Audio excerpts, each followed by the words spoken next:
આપણા ગુજરાત રાજ્યમાં માનનીય ડિપ્ટી સીએમ સર, માનનીય ડીજીપી સરના નિર્દેશ મુજબ અને આ રેન્જમાં માનનીય રેન્જ આઈજી સાહેબના માર્ગદર્શનમાં ઓપરેશન ડેલ્ટા હન્ટ હેઠળ 140 જેટલા શંકાસ્પદ લોકોને ચેક કરવામાં આવ્યા અને આપણા રાજકોટ ગ્રામ્ય જિલ્લામાં 15થી વધારે ટીમોની સંરચના કરવામાં આવી, જે અલગ અલગ જગ્યા પર શંકાસ્પદ લોકોની આઈડી, આનો મૂવમેન્ટ, આના ડિજિટલ ડાટા બધું ચેક કર્યો હતો. તો રાજકોટ ગ્રામ્ય જિલ્લામાં 4 બાંગ્લાદેશી નાગરિક હાલ ડિટેન કરવામાં આવ્યા છે અને આગળની પૂછપરછની કાર્યવાહી ચાલુ છે. 4 મહિલાઓ છે અને હાલ અલગ અલગ પોલીસ સ્ટેશનમાં રાખેલી છે, ત્યાં એની પૂછપરછ કરવામાં આવી રહી છે. આ તમામ બાબતમાં અમુકના 1 વર્ષ થયો છે, અમુકને 2-3 વર્ષ થઈ ગયા.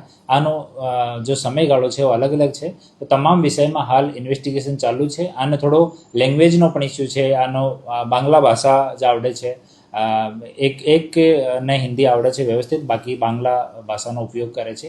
તો આની સાથે વ્યવસ્થિત આદમી બેસાડીને અને તપાસ ચાલુ છે. આગળ જે પણ ઇન્વેસ્ટિગેશનમાં નીકળશે આપને જાણ કરવામાં આવશે. હાલ પ્રાઇમરી જો પૂછપરછ થઈ છે એમાં એ લોકો મજૂરી કામ પોતાનો વ્યવસાય બતાવ્યો છે. પછી ડિટેલમાં ઓર જઈએ એના ફોનનો પણ અમે એનાલિસિસ કરવાના છીએ. તો આમાં જે પણ નીકળશે આપ લોકોને જાણ કરવામાં આવશે.